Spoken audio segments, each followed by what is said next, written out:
Ninguém escapa do destino, mas há castigos que não são enviados por Deus, são decretados por homens orgulhosos com medo de amar. E entre todas as histórias que o tempo tentou enterrar, há uma que resiste, não nas páginas dos livros, mas nas frestas das janelas antigas, no rangido das madeiras úmidas e no olhar vazio das paredes que já viram demais. A casa dos Vasconcelos se erguia sobre uma colina cercada por cafezais e sombras. Seu telhado de barro envelhecido parecia pesar sobre os alicerces como um segredo mal contado. Ali dentro, cada objeto parecia ter alma, os espelhos opacos, as tapeçarias desbotadas, os retratos com olhos que seguiam o visitante por onde fosse. Era 1867. E Minas Gerais ainda era cativa de sua própria sombra. A escravidão, embora já ferida pelos ventos da mudança, ainda respirava fundo pelos porões. E senzalas, sustentando com sangue o luxo dos salões. Foi ali que nasceu Leopoldina Augusta de Vasconcelos, filha única do barão,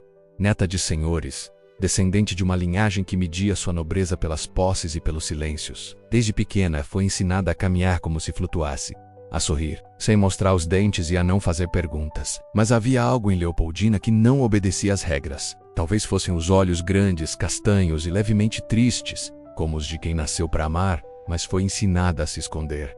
Ela era robusta, sim. Seu corpo não se moldava ao ideal de delicadeza que os pretendentes buscavam. E, por isso, muitos riam pelas costas, mesmo quando elogiavam seu bordado ou seu francês perfeito.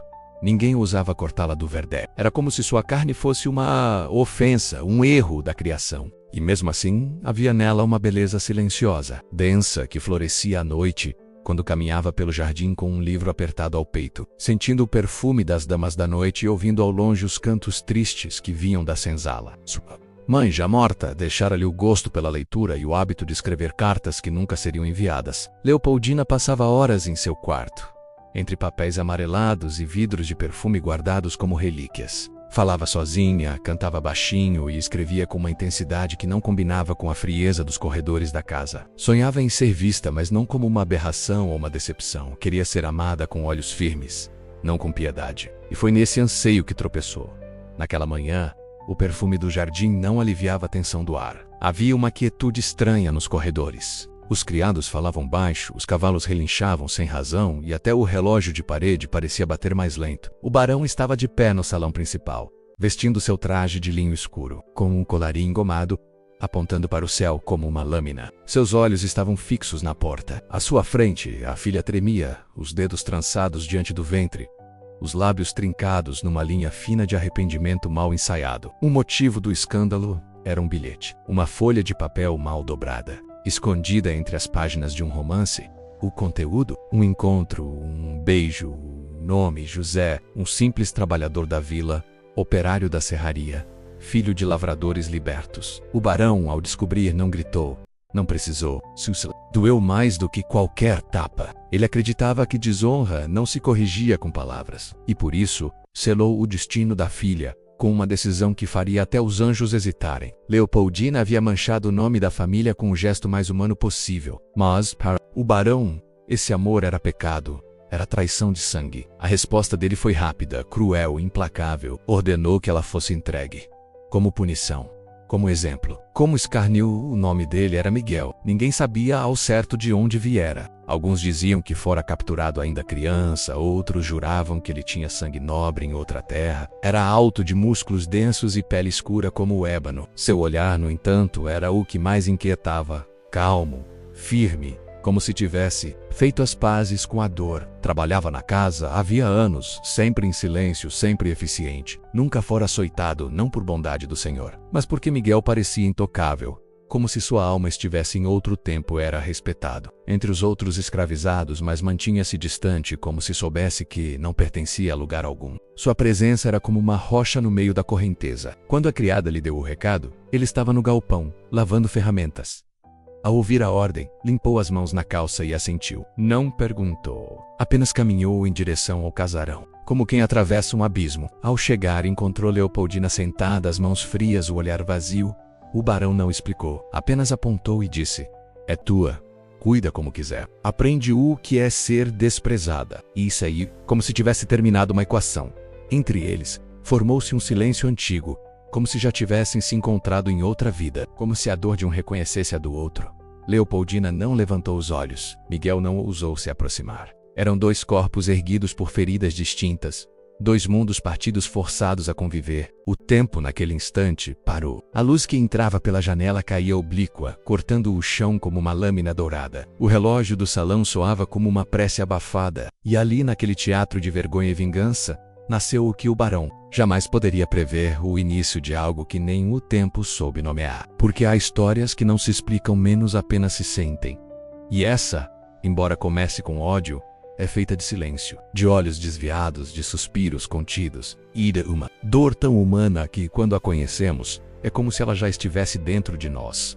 Nos dias que se seguiram, a casa parecia respirar diferente. Era como se os retratos da parede tivessem virado o rosto. A criadagem murmurava pelos cantos, dividida entre o espanto e a repulsa, como se a simples ideia de uma sinhá dividindo espaço com um escravo fosse um erro tão grave quanto uma blasfêmia. E, no entanto, ali estavam eles, Leopoldina e Miguel, convivendo sob o mesmo teto, unidos não por escolha, mas por um castigo que nenhum dos dois pedira. O barão os separou dos demais, alocando-os numa ala afastada da propriedade, o antigo galpão de costura que agora fora transformado em um pequeno aposento, com paredes finas e janelas que davam para o mato fechado. Não havia luxo.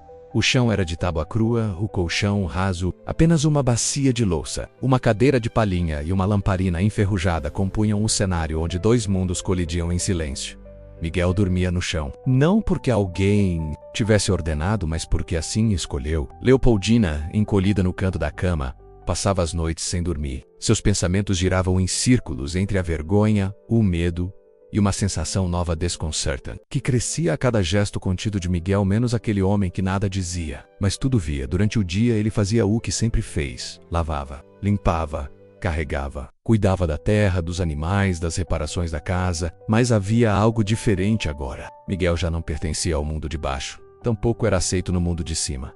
Era uma sombra entre muros, uma figura que os senhores evitavam encarar, que os criados temiam se aproximar, e no centro de tudo, Leopoldina, menos a mulher que fora, entregue como um objeto, agora isolada de todos, vivendo com um homem a quem aprendera a temer pelo que representava, não pelo que era. Certa manhã, chovia. A terra vermelha escorria como sangue pelo calçamento da fazenda, e o som da água batendo nas telhas parecia um lamento antigo. Leopoldina, sentada junto à janela, observava a dança dos pingos com um olhar ausente, os cabelos presos com pressa, a camisola de linho já amarelada. Miguel entrava em silêncio, com os pés descalços e a camisa encharcada colada ao corpo. Ele trazia lenha, colocou os pedaços junto à lareira apagada e se preparava para sair quando ela pela primeira vez falou. Foi um murmúrio anfio do voz. "Por que não me odeia?" perguntou, sem encará-lo. Miguel parou. Não respondeu. Seu silêncio, mais eloquente do que qualquer palavra, pairou no ar como uma confissão. Então ele saiu, daxando atrás. Disse um rastro de chão molhado e uma pergunta sem resposta.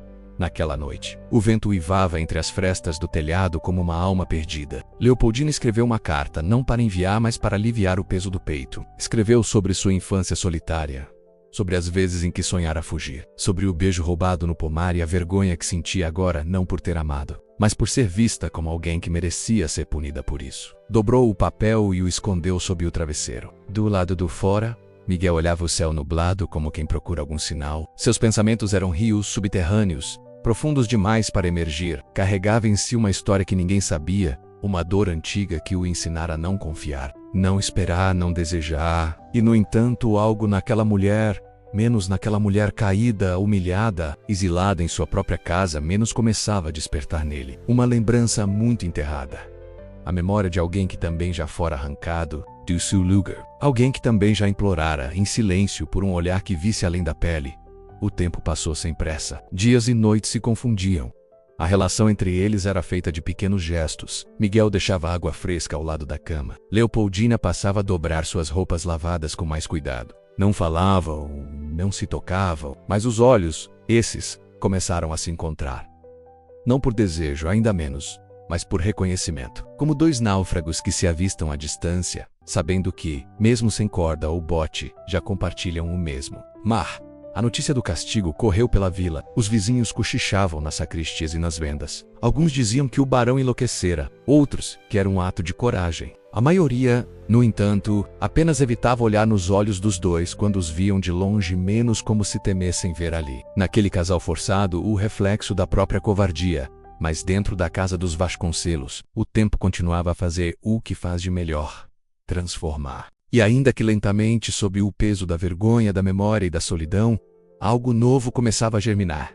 Não era amor ainda, era compaixão, era cuidado, era o reconhecimento de duas dores que, ao se encostarem, já não doíam tanto. E naquela madrugada, quando a chuva cessou e o céu abriu apenas por instantes, a luz pálida da lua iluminou o rosto de Leopoldina adormecida. Miguel, sentado ao lado da porta, a observou por um momento. E pela primeira vez desde o início daquele castigo ele sorriu. Não um sorriso de alegria menos, mas de quem começa, pela primeira vez em anos, a sentir que ainda pode haver alguma beleza neste mundo cruel. O sol voltava a nascer por trás das colinas como um suspiro cansado. Era uma luz morna, sem força, como se até o céu estivesse cauteloso em iluminar os dias naquela casa. A relação entre Leopoldina e Miguel já não era a mesma. Ouça, entre eles, antes espesso como lama, agora tinha o peso suave de uma brisa noturna. Ainda não havia palavras entre os dois menos, mas havia tempo. E o tempo, quando partilhado por duas almas feridas, trabalha como um costureiro de sutilezas. Miguel passou a chegar mais cedo, a cortar lenha com cuidado para não acordá-la, a deixar frutas maduras sobre a mesa antes de sair. Leopoldina, por sua vez, arrumava o aposento antes mesmo do nascer do sol, como se quisesse disfarçar o fato de que ele fazia parte de sua rotina. Cuidava das roupas dele como se fossem do irmão que nunca teve. Aprendeu inclusive a costurar pequenos remendos nos punhos das camisas. E fazia isso com um esmero que a surpreendia. Era como se, naquela tarefa simples, encontrasse um gesto de presença. Mas nada disso passava despercebido. A criada Bernarda, velha como os móveis e venenosa como as palavras não ditas, passou a observar com olhos de corvo. A Sinhá está se acostumando demais. Cochichou certa vez a cozinheira. Vai ver se esqueceu do próprio nome. E bastaram essas frases espalhadas entre os corredores para que as suspeitas ganhassem corpo. O barão, absorto em seus negócios, pouco se importava. Para ele, o castigo cumpria seu papel enquanto mantinha a filha longe dos olhos da sociedade. Mas os olhos internos, os dos que serviam, dos que limpavam, dos que escutavam através das paredes, esses, jamais dormiam e começaram a alimentar um veneno sutil, o tipo de veneno que escorre devagar, silencioso, até alcançar a raiz. Naquela semana, Leopoldina caiu doente. Foi uma febre lenta que começou com calafrios e se transformou em delírio. Suava tremia, balbuciava nomes desconexos durante a madrugada. Nenhum médico foi chamado. O barão disse apenas: "Deixem-na descansar, vai passar." Mas não passou. E Miguel, ao vê-la murchando como flor esquecida, quebrou o silêncio. Saiu a nu, cruzou os matos escondido e foi até a vila buscar ervas medicinais com uma senhora curandeira que o conhecia desde menino. Trouxe folhas, raízes, unguentos e preparou com suas próprias mãos uma infusão amarga que fez Leopoldina despertar. Dias depois, com os olhos marejados e um suspiro rouco de gratidão, ela não perguntou como ele aprendera aquilo. Não. Havia algo de antigo em Miguel, algo que falava da terra, das mulheres que o criaram, das rezas sussurradas ao pé da cama. Ele era feito de outra fibra menos uma que não cedia fácil. Mesmo diante do desprezo, quando Leopoldina recuperou a força, sentou-se à beira da cama e o observou acendendo a lamparina com calma. Sua pele ainda estava pálida, mas havia cor nos olhos. Pela primeira vez ela perguntou seu nome inteiro. Miguel hesitou. Depois respondeu, com voz baixa: "Miguel dos Anjos." Ela sorriu com os lábios apenas. "Dos Anjos, bonito." E naquele momento houve entre eles um silêncio novo, não o da vergonha ou da resignação, mas o da descoberta. Owens, em que se percebe que o outro não é inimigo, nem castigo, mas alguém que, como nós, também sangra por dentro. As semanas seguiram. A relação, antes forçada, agora ganhava contornos orgânicos. Miguel ensinava Leopoldina a cuidar da horta. Ela lia trechos de livros para ele, ainda que ele pouco entendesse as palavras, encantado apenas com o som da voz dela. Certa vez, ao ouvirem um piano distante vindo do salão principal, ela murmurou: "Minha mãe tocava essa música." Miguel não disse nada, mas à noite trouxe da senzala uma flauta antiga que pertencera a um primo. E, com dificuldade, soprou uma melodia parecida. Leopoldina chorou sem perceber. Era como se pela primeira vez alguém escutasse sua saudade. Mas nada nasce impune em terras onde o orgulho é rei. As conversas pelos corredores se tornaram sussurros mais próximos, e Bernarda passou a observar tudo com olhos de sentinela. Um dia, Entrou no aposento enquanto Miguel cuidava de uma ferida no pé de Leopoldina. Viu o toque cuidadoso, a intimidade do gesto. Sorriu torto e saiu. No dia seguinte, o barão chamou Miguel para uma conversa. O que foi dito ali? Ninguém sabe, ao certo. Mas quando Miguel voltou, seus olhos estavam diferentes. Havia neles uma sombra que não se via desde os primeiros dias. Naquela noite, ele não tocou a flauta. Não colheu frutas. Apenas daitúcia no chão, virado para a parede, como se apagasse a si mesmo. Leopoldina, inquieta, aproximou-se. O que houve? Sussurrou, mas não teve resposta. Sentou-se a seu lado, o rosto perto do dele. Você não é meu castigo, Miguel. Ele fechou os olhos com força, mas não respondeu. O silêncio voltou. E dessa vez, não era o silêncio do começo, era o silêncio do medo. Porque quando algo verdadeiro começa a nascer, no meio do proibido, é o mundo lá fora que se levanta para matar. A madrugada parecia densa como lã molhada. O vento vinha do sul, frio e cortante, como se atravessasse os ossos e deixasse atrás de si uma trilha de inquietação. Miguel permanecia em silêncio desde a conversa com o barão. Seu semblante, antes contido mais sereno, tornara-se opaco como a superfície de um lago que abriga monstros nas profundezas. Não disse palavra por 3 dias. Evitava olhar Leopoldina, evitava os gestos de cuidado, evitava a si mesmo. E ela, ao vê-lo assim, sentia dentro de si um medo que não sabia nomear. Era a mesma sensação de quando, ainda criança, ouvia os galopes dos cavalos à noite, menos aquela certeza de que algo estava vindo, mas sem saber de onde nem porquê. Bernarda continuava rondando como uma coruja velha. Seus olhos miúdos, acostumados à escuridão dos segredos, sabiam ler as entrelinhas do silêncio. Ela não precisava ver beijos ou toques para entender que o que unia Leopoldina e Miguel era mais perigoso do que desejo. Era afeto, era cuidado. E isso naquela casa, naquele tempo, era um crime maior do que o próprio amor, porque o afeto não podia ser negado, nem apagado. Ele crescia nas dobras da rotina, no espaço entre as palavras, no calor deixado numa xícara, e Bernarda sabia. O barão suportaria o escândalo de um romance, mas jamais perdoaria a ternura, porque a ternura, uma vez revelada, denuncia tudo que a brutalidade tenta esconder. Na noite do 4º dia, Leopoldina se aproximou de Miguel enquanto ele cortava a lenha no terreiro. As mãos dele estavam feridas, os olhos vermelhos. Ela tocou seu braço com delicadeza e disse: "Não precisa me proteger de mim." Miguel respirou fundo, ainda sem olhar. Ele me disse que se eu não me afastar, vai me vender para longe, sem volta. O mundo dela estalou por dentro como louça rachada. A venda, a separação, é amica real. Sentiu as pernas cederem, mas manteve-se em pé. "E se eu pedir para ir junto?" disse sem pensar. Miguel finalmente a encarou. Havia nos olhos dele um misto de dor e raiva. "Você não sabe o que está dizendo." Mas ela sabia, mais do que jamais soubera de qualquer coisa. Sabia que naquela relação feita de sombra e silêncio, encontrara mais verdade do que em toda a sua vida de cetins, bordados e jantares frios. Na manhã seguinte, o escândalo explodiu. Bernarda foi até o barão, com uma voz carregada de falsa compaixão. Contou que flagrou a sinhá e o escravo em situação comprometedora. Exagerou, inventou, pintou a cena com as cores do pecado. O barão ficou estático por instantes, depois esmagou um copo de cristal com a mão nua. O sangue escorreu entre os dedos, mas ele não notou. O que se seguiu foi uma tempestade de gritos, ordens, portas batendo, cavalos sendo selados. Miguel foi arrastado do galpão por 2 capatazes. Apanhou tanto que nem gritou. O barão assistiu tudo de braços cruzados. Leopoldina surgiu correndo, desesperada, tentando alcançá-lo. Foi contida por Bernarda, que lhe cravou as unhas no braço. A jovem mordeu a velha com força, se libertou e caiu de joelhos diante do pai. "Não é vergonha o que sinto. Ele me olhou como nenhum homem jamais me olhou. Ele me salvou." Mas o barão, impassível, apenas cuspiu no chão. "Você não é mais minha filha." A frase cortou o ar como faca, e nesse instante tudo sei parte. O Miguel foi trancado no porão. Leopoldina foi confinada em seu antigo quarto, vigiada dia e noite. Nenhuma palavra, nenhum bilhete, nenhum respiro. A casa se tornou um mausoléu de dor. As janelas foram cobertas, as cortinas fechadas, os relógios pararam de bater. Era como se o tempo tivesse sido arrancado daquelas paredes. Bernarda conta de tudo com o zelo dos vingativos. Mandava cartas aos parentes, tentando esconder o escândalo com meias-verdades. Mas a vila já sabia. A cidade murmurava. E entre cochichos, uma pergunta emergia: como a filha do barão ousou amar um escravo? E a resposta implícita era ainda mais cruel: porque ele era o único homem livre daquela casa. Leopoldina, mesmo vigiada, não se curvou. Os alimentos, rasgava os vestidos que lhe traziam. Escrevia cartas em papéis arrancados dos livros, escondendo-as sob as tábuas do assoalho.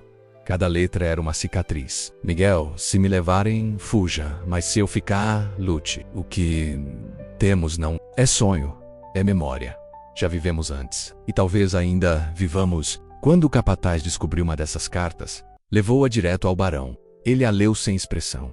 Depois, foi até o porão. Miguel estava desacordado, com os pulsos amarrados. O barão se abaixou, olhou em seus olhos sem brilho e disse, num sussurro, que ardia mais do que grito, você vai sumir. Amanhã, ao amanhecer, será vendido para uma fazenda onde até o nome será apagado. Miguel, mesmo fraco, respondeu, pode tirar meu nome, meu corpo, mas o que sente por ela nunca vai tocar. O barão recuou, como quem é ferido por um espelho. Naquela noite a chuva voltou, forte, quente, violenta. As janelas tremiam, e dentro do quarto trancado Leopoldina sentia que algo mudaria, ou tudo acabaria ali, ou algo imenso nasceria. Sentou-se no chão encostada à porta e cantou uma canção antiga que sua mãe entoava quando os trovões vinham. Do outro da casa. Miguel ouviu, mesmo entre correntes, mesmo entre dores. Sorriu com os olhos fechados, e pela primeira vez, mesmo na escuridão, soube que não estava sozinho porque Waymore. Quando o verdadeiro sobrevive até trancado. O amanhecer chegou como lâmina. A luz cortava as frestas da casa como navalha dourada, sem calor, apenas julgamento. Era o dia da venda. No pátio central, os cavalos relinchavam inquietos, como se pressentissem que o tempo estava prestes a mudar. A carroça da fazenda Santa Gertrudes, onde os castigos eram conhecidos até nas senzalas da capital, já esperava. O comprador era um senhor de nome pesado, mas de coração vazio.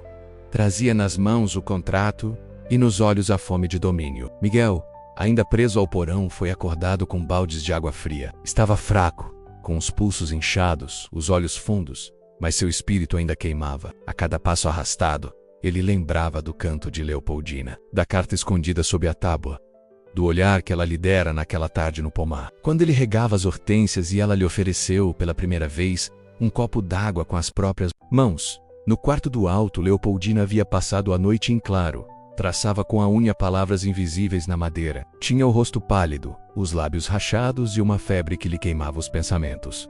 Mas nada disso importava. Quando escutou o som da carroça se aproximando, soube.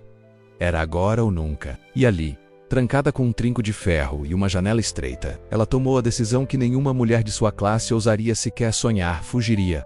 Não por medo, não por vergonha. Fugiria porque amava, e o amor, quando verdadeiro, não pede permissão, exige coragem. Sabia que a chave estava com Bernarda, sempre guardada no bolso do avental. Sabia também que o corredor da ala norte ficava vazio às 6. Quando os criados iam ao curral, esperou. O coração batia como um tambor ancestral. Quando ouviu o ranger dos passos da velha passando diante da porta, colou o ouvido à madeira. O som da chave, o telintar do molho. O tempo apertou o mundo por dentro. Com um impulso súbito, Leopoldina empurrou a porta com força, derrubando Bernarda, que caiu como uma pedra no chão. Pegou as chaves, correu, desceu as escadas com os cabelos soltos, o vestido rasgado na barra, os pés descalços como os de uma prisioneira liberta. Correu até o porão. A madeira rangeu sob seus passos. As mãos tremiam tanto que demorou a encontrar a chave certa. Ao abrir, a luz entrou como bênção. Miguel estava caído no canto, mas acordado. Ao vê-la, sorriu. O sorriso ferido dos que sabem que estão vivos por pouco. Você veio. Ela se ajoelhou e tocou seu rosto. Vamos. Miguel tentou se levantar, mas mal conseguia. Leopoldina o ergueu com a força dos desesperados. Saíram pela porta dos fundos, enquanto os criados gritavam no pátio, percebendo a ausência do escravo. O barão, ao ser alertado, correu até a janela, e ao ver a filha fugindo com o homem que jurara pagar, soltou um grito que foi mais um urro de besta ferida do que de pai. Matem-no! A ordem saiu como sentença. Os capatazes montaram os cavalos. A perseguição começou. Miguel e Leopoldina entraram na mata. Os galhos arranhavam a pele, as pedras machucavam os pés, mas o mundo parecia em silêncio absoluto. Era como se a floresta os escondesse. Correram por horas. O suor colava os cabelos, o sangue escorria das feridas, mas nenhum dos dois parava. Não havia mais classe, não havia mais honra, não havia mais cor. Havia só dois corpos, tentando sobreviver ao ódio do mundo. Pararam apenas quando o som dos cavalos cessou. Estavam à beira de um riacho cercados por bambuzais. Miguel caiu de joelhos. Leopoldina o abraçou. Choraram não de dor, mas do espanto. Ainda estavam vivos. Foi ali, à sombra das árvores, que a verdade por fim se disse sem palavras. Ela a beijou com suavidade. Não foi um beijo de desejo, foi um beijo de gratidão, de aceitação, de reencontro, porque em outra vida talvez já tivessem sido amantes, ou irmãos, ou almas partidas pela história. Agora eram apenas dois pedaços tentando se juntar. Passaram a noite escondidos num velho casebre abandonado. Leopoldina cuidou das feridas dele com folhas e panos molhados. Miguel, mesmo fraco, cantou para ela em sua língua ancestral. Era um canto antigo, melódico, que falava de um mar distante, de uma mãe que esperava. Ela dormiu ouvindo aquilo, com a cabeça no peito dele, o coração finalmente em paz. Pela primeira vez em anos, não sonhou com grades. No dia seguinte, seguiram viagem. Caminharam por vales e trilhas esquecidas, guiados por estrelas e memórias. Passaram por um vilarejo onde uma mulher os acolheu, sem perguntar nomes. Lá, Miguel conseguiu trabalho como carpinteiro. Leopoldina ensinava as crianças a ler. Viviam num sobrado simples, de paredes brancas e vasos de samambaia. À noite tomavam chá de hibisco e liam juntos os livros que ela salvara do casarão. Ele aprendia devagar sílaba por sílaba, mas bastava que ela dissesse: "Repete comigo", para que ele respondesse. Sempre. Meses se passaram. O mundo esqueceu deles. O barão mandou procurar, mas logo desistiu. Diziam que morreu amargo sem deixar testamento. A casa dos Vasconcelos foi vendida. Os quadros queimados, os retratos rasgados. Mas a história, essa sobreviveu, como semente no fundo da terra, esperando a hora certa de florescer. Iema, lugar entre as montanhas e o rio, Miguel e Leopoldina viveram, não felizes para sempre, porque isso não existe, mas juntos, com os olhos abertos, com as mãos dadas e com o peito cheio de uma memória que nem o tempo nem a dor conseguiram apagar. Porque às vezes o castigo é só o começo da liberdade. O tempo, ali onde o amor se refugiou, passava diferente. Não havia mais o soar do sino da casa grande, nem o tilintar metálico das correntes da senzala. Não havia os passos pesados de criados apressados, nem o som oco dos saltos da aristocracia. Nos salões de baile, havia agora o barulho da chuva leve batendo no telhado de zinco, o canto dos sabiás entre os galhos da goiabeira, e o som constante da serra de Miguel cortando tábuas com delicadeza quase religiosa. A pequena casa que ergueram no povoado de São Bartolomeu do Vale era simples, mas havia nela uma beleza rara, feita de presença. As janelas eram abertas, o chão de barro batido varrido com folhas de palmeira, a varanda voltada para o leste. Recebia os primeiros raios da manhã como um altar. Ali, todas as manhãs, Leopoldina sentava-se, com um pano no colo e as mãos em repouso, ouvindo a terra acordar. Havia algo de ritual naquele instante diário, menos como se a simples existência fosse um ato de fé. Miguel construía móveis para os vizinhos. Não usava pregos. Encaixava cada peça com precisão de ourives. Quando perguntavam como aprendera, ele apenas sorria. Mas Leopoldina sabia menos. Era o sangue que ensinava. Era o corpo que guardava o saber antigo dos que nunca puderam escrever, mas que sabiam transformar a matéria bruta em casa, em mesa, em sustento. À noite, quando a vila dormia sentevando-se à beira do riacho e conversavam em sussurros, ela falava sobre os livros da infância, sobre como desejava um dia escrever sua própria história. Ele, sobre as florestas do norte, sobre um peixe que o pai certa vez pescou e devolveu ao rio por ser bonito demais para morrer. Certa tarde, uma menina apareceu no portão. Trazia nas mãos um livro rasgado. Me disseram que a senhora sabe consertar palavras.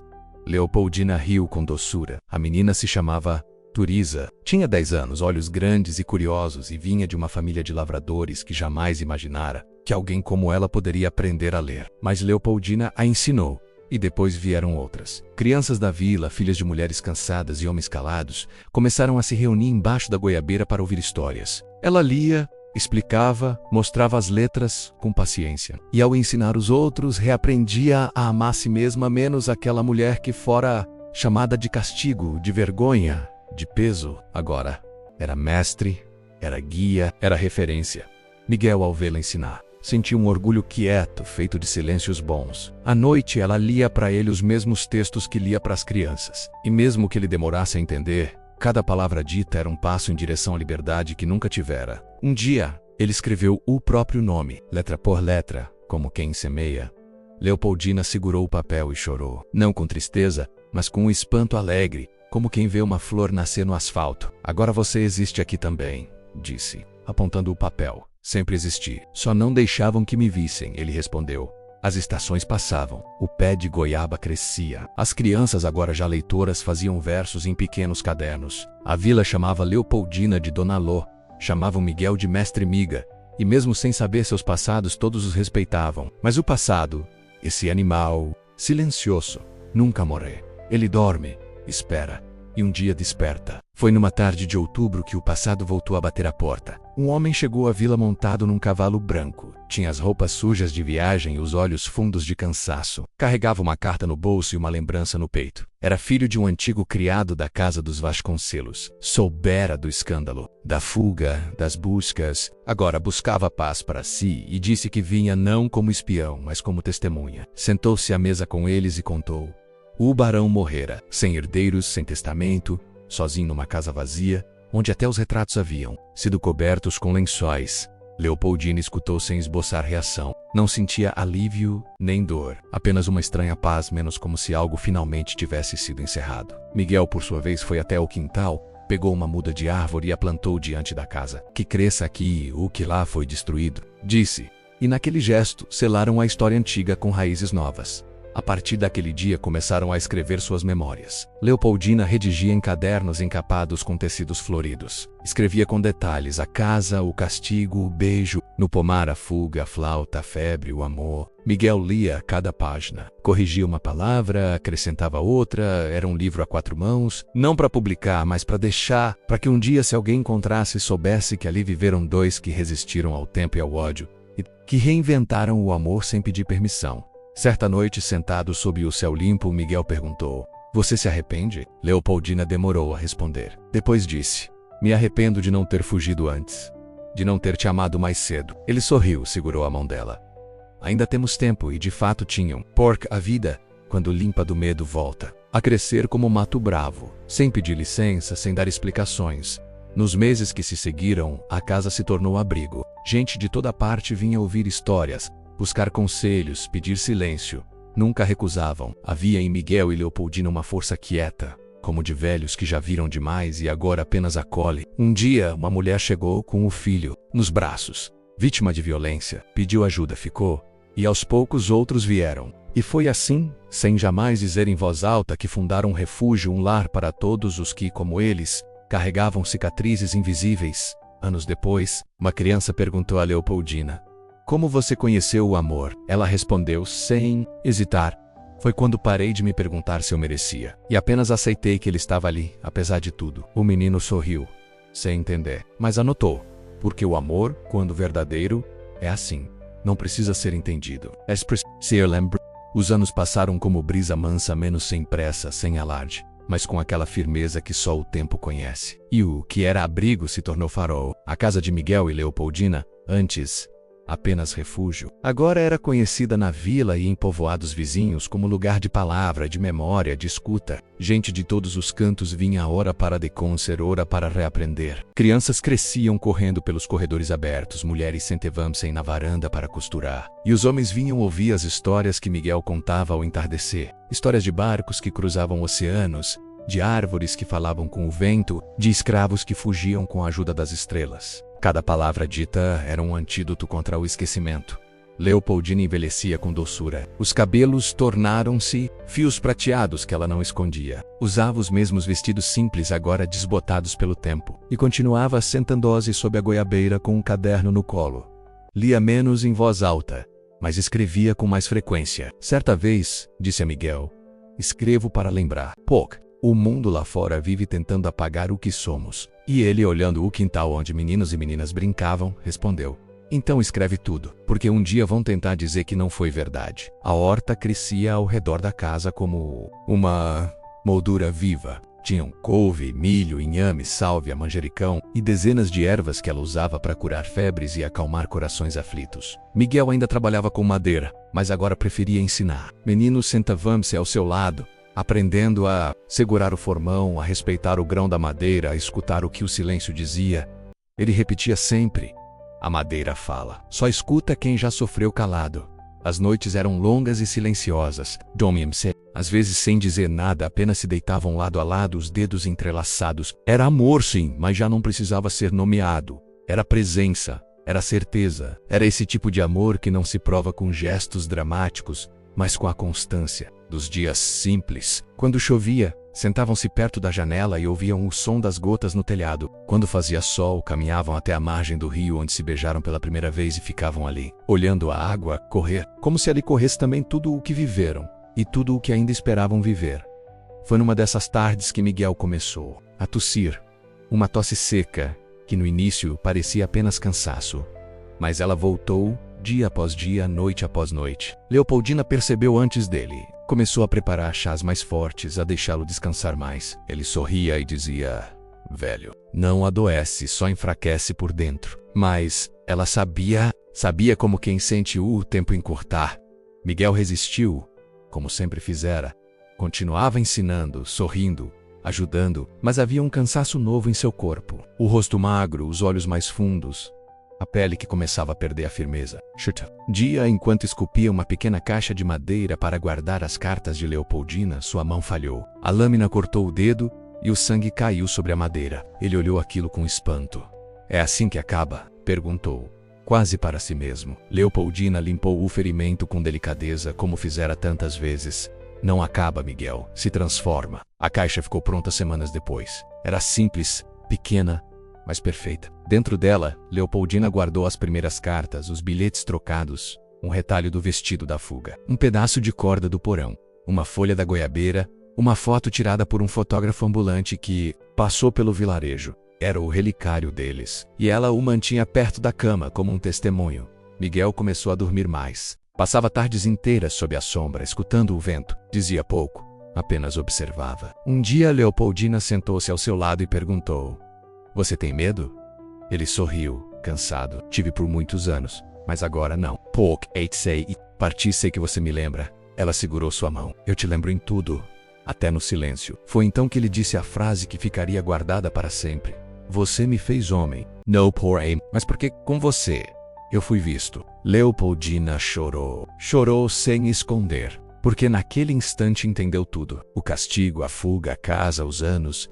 Entendeu que nem todo amor nasce do encantamento. Às vezes ele nasce da dor, mas floresce com ternura. Nos dias que seguiram ela escrevia mais do que nunca. Tudo registrado.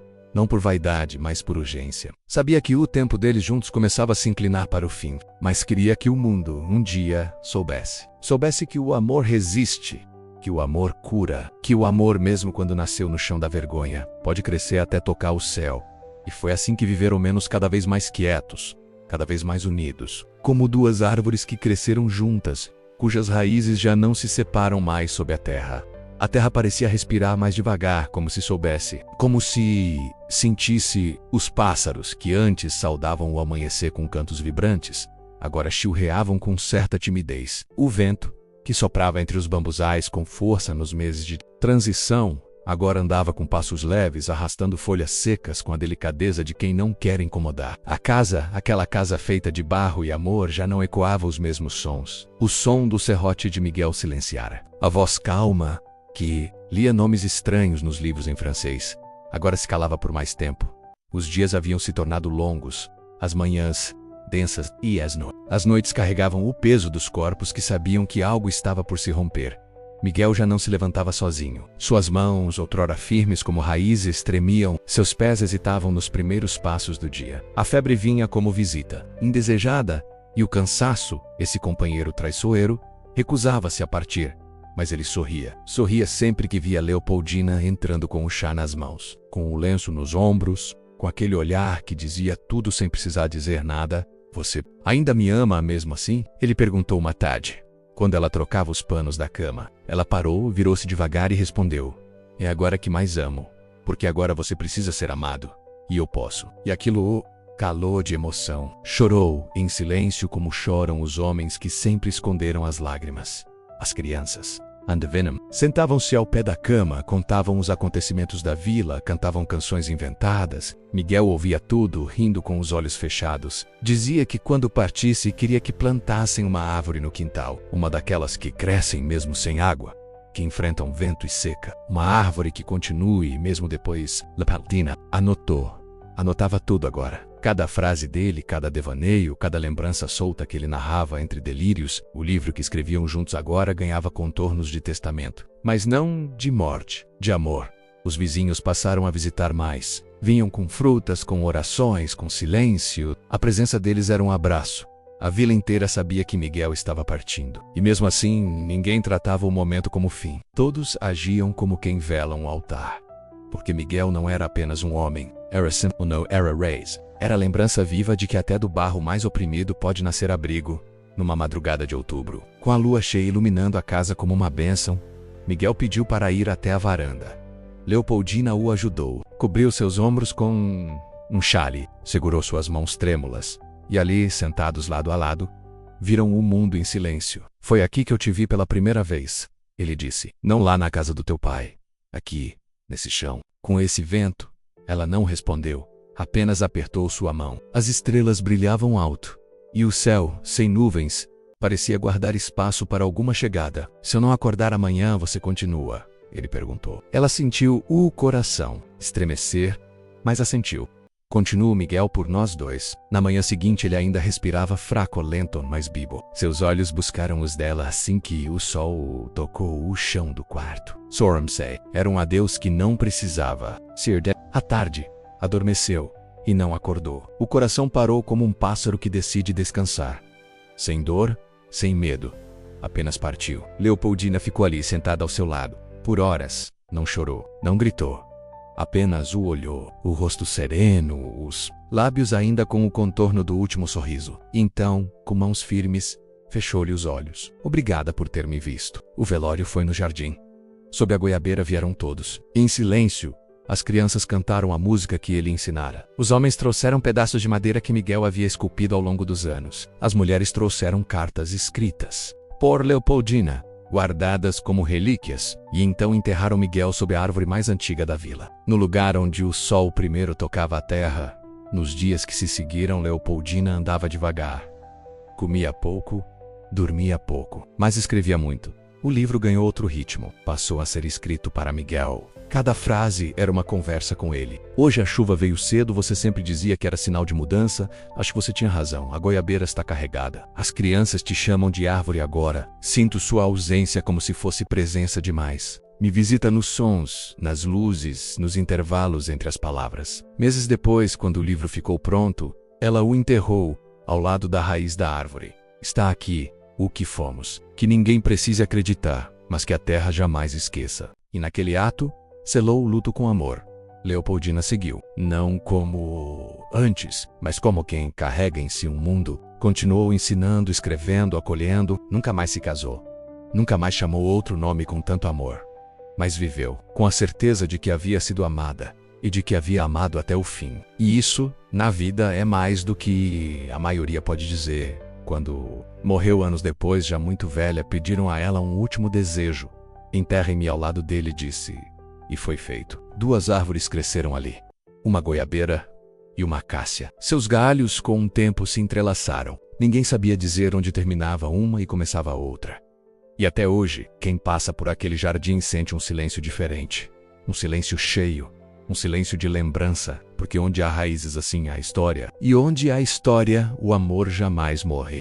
Depois que Miguel e Leopoldina partiram, o tempo não cessou. Não houve luta oficial, nem estátua erguida, nem missa solene que os homenageasse. Mas a vida menos, essa entidade antiga e silenciosa menos cuidou de escrever sua própria homenagem. Nos detalhes pequenos, na forma como as pessoas passaram a viver após a presença deles. Como se aquele amor tivesse escorrido pelas frestas do mundo, se infiltrando nas raízes, nos olhos, nas escolhas de quem jamais os conheceu, mas ainda assim os reconhecia. A casa continuou em pé. Turiza, a menina dos livros rasgados, agora era senhora de cabelos brancos e fala mansa. Todos a chamavam de mestra. Era ela quem cuidava do lugar onde os dois viveram, amaram e morreram. Com o tempo, o espaço deixou de ser apenas escola. Tornou-se algo mais. Um ponto de escuta. Um santuário de partilhas. Mulheres vinham contar suas dores. Homens que jamais choraram ali soltavam suas mágoas. Jovens escreviam cartas que não sabiam para quem, mas que precisavam ser escritas. E Turiza recolhia tudo. Cada relato, cada lágrima, cada esperança, e guardava em uma caixa ao lado da cama de Leopoldina que permanecesse intacta. lençol bordado, pente de madeira. O livro aberto na página favorita. O amor tudo sofre, tudo crê, tudo espera, tudo suporta. O jardim cresceu. Jane não. Era apenas goiabeira e acácia. Outras árvores brotaram, vindas de sementes que os visitantes traziam de longe. Em homenagem, aos poucos as raízes se entrelaçaram sob a terra, formando uma espécie de rede invisível, como os afetos que ninguém vê, mas que sustentam o mundo. Rávia de acorandas, ipês brancos, pau-brasil, uma mangueira antiga e silenciosa, cada uma com uma placa por ela, por ele, por Annie. E quando o vento soprava entre os galhos, as folhas faziam um som que parecia conversa. Como se a natureza tivesse contando de novo a mesma história. Para quem quisesse escutar, alguns estudiosos apareceram. Pesquisadores, escritores, documentaristas, vieram com câmeras, gravadores, cadernos de anotações, queriam datas, provas, imagens, registros. Teresa, paciente, mostrava as cartas, os cadernos, os móveis feitos à mão. Mas sempre dizia: vocês podem levar a história, mas não vão levar o espírito, porque ele mora aqui, no chão. Alguns entendiam. Outros, frustrados, partiam. Mas os que entendiam, esses voltavam. Voltavam ano após ano, com filhos, netos, cartas novas. E cada carta nova ia para a caixa da cama, junto das primeiras, porque ali, acreditavas, repousavam os sonhos que não puderam viver em vida, mas que germinava na palavra, na vila. Os velhos contavam a história aos mais jovens em noites, de lua cheia. Era quase um rito. Sentavam-se em círculo no terreiro e começavam. Era uma vez uma moça que nasceu num corpo que o mundo não quis, e um homem que nasceu numa condição que o mundo rejeitou. E os dois foram jogados um contra o outro, mas ao invés de se ferirem, se olharam. As crianças ouviam de olhos arregalados. Algumas dormiam antes do fim, mas outras cresciam com a história no peito e juravam que um dia também viveriam um amor assim, que desafia tudo, que nasce onde ninguém espera, que o transforma em raiz. Certa manhã, um homem chegou à vila. Era velho, andava com uma bengala, tinha a pele escura e os olhos molhados de tempo. Disse que era neto de um dos irmãos de Miguel. Trazia consigo um retrato antigo e um pedaço de papel amarelado, com as letras tremidas. Teu avô foi livre, porque amou. Teresa o recebeu com lágrimas nos olhos. Mostrou-lhe o jardim, a casa, os objetos. Ele tocou a cadeira feita por Miguel e disse: parece que ainda está quente. Sentou-se no chão e chorou por horas. Depois pediu uma muda da goiabeira e levou consigo. Quero plantar essa memória onde moro, que cresça lá também. Foi assim que a história de Miguel e Leopoldina se espalhou. Não nos jornais, mas na terra, nas raízes, nas pessoas, em cada pedaço de chão, onde um amor impossível se tornou semente. Em cada criança ensinada por alguém que um dia aprendeu a ler sob a árvore deles. Em cada casa onde se leu uma das cartas. Em cada mulher que decidiu não aceitar menos do que um amor que também a visse. Em cada homem que aprendeu a cuidar, a calar a raiva, a ouvir o silêncio, porque o que eles viveram era mais do que história, era lição. E assim o tempo seguiu, com guerras, pandemias, invenções, mudanças, mas ali naquela vila, na curva escondida do mundo, ainda resistia um lugar onde o amor era lembrado, onde se podia sentar sob duas árvores entrelaçadas e sentir uma presença que não precisava de prova, apenas de espaço. Porque havia sido verdadeiro, né? E todo amor verdadeiro, mesmo esquecido, continua morando em algum lugar do mundo. Há histórias que não se encerram. Elas apenas descansam, como os rios que parecem desaparecer sob a terra, mas continuam a correr por baixo, alimentando raízes que ninguém vê. A história de Miguel e Leopoldina é uma dessas. Su Fimse é que teve fim, não está escrito em lápides nem datado em certidões. Está escrito nas dobras da terra, no hálito do vento, nos olhos das mulheres que caminham com dignidade mesmo após a dor. Está nos homens que abaixam a cabeça, não por submissão, mas por respeito. Está no gesto de quem se senta ao lado de alguém em silêncio e apenas faica, porque foi assim que eles viveram, entre silêncios, entre gestos, entre raízes fundas demais para serem arrancadas. Depois que Teresa partiu, a casa ficou vazia por um tempo, mas não morta, nunca morta. A madeira ainda exalava um perfume antigo. As tábuas do assoalho rangiam com nostalgia. Os livros continuavam abertos sobre a mesa, com marcas de dedos nas páginas e flores secas entre as folhas. Era como se o tempo tivesse parado ali, não por preguiça, mas por reverência. Quem entrava naquele lugar pela primeira vez sentia o corpo desacelerar. O coração batia mais baixo. O pensamento silenciava. Era como entrar num templo feito de lembrança. Foram as mulheres da vila que decidiram reabrir o espaço. Não como escola, não como museu, mas como casa de escuta, chamaram de Casa da Memória Silenciosa. Ali, não se falava alto. Não se discutia. Ali o que se fazia era escutar histórias contadas com olhos, com mãos, com suspiros. Toda semana uma roda, toda roda uma história. E invariavelmente todas voltavam a eles. Miguel e Leopoldina. Como se todas as dores do mundo tivessem um pouco da dor que eles enfrentaram. Como se todo amor nascente precisasse saber que é possível sim resistir. Vieram pessoas de longe, artistas, psicólogos, professores, mulheres em fuga, homens cansados. De serem duros ali, aprendiam a reaprender, a se lembrar. Sentavam-se sob as árvores entrelaçadas e escreviam cartas que nunca seriam enviadas. Algumas deixavam retratos, outras desenhos. Havia um baú apenas para isso, memórias doídas deixadas para trás. Era como se aquela casa tivesse se tornado um abrigo não apenas de corpos, mas de tudo o que o mundo queria calar. E ali, tudo era aceito. Nenhuma história era demais. Nenhuma lágrima era censurada. Nenhuma confissão era julgada. Um dia chegou uma senhora muito velha. Ninguém sabia de onde viera. Trazia nas mãos uma caixa de madeira entalhada, igual à que Miguel construíra para guardar as cartas. Dentro dela havia apenas um bilhete escrito com caligrafia trêmula. O amor que tive não sobreviveu, mas ao ouvir sobre eles, pude enterrá-lo com dignidade. Deixou a caixa aos pés da goiabeira e partiu. Ninguém mais a viu, mas o gesto permaneceu. E a partir daquele dia outras caixas começaram a aparecer. Cartas, objetos, confissões, tudo deixado ali menos como oferendas. Como se cada um sentisse que naquele chão algo sagrado habitava. As árvores agora imensas criaram um dossel. Suas copas tocavam o céu. Os galhos entrelaçados se confundiam com o céu estrelado nas noites. Claro, os pássaros ali não eram apenas aves, eram mensageiros. Cantavam como quem conta segredo, e os visitantes aprendiam a escutar. A goiabeira ainda dava frutos. A acácia soltava flores alvas como véus de noiva. Crianças brincavam em sua sombra, correndo entre as raízes grossas. Algumas perguntavam: tia, por que essas árvores estão tão grudadas? E a resposta vinha com um sorriso.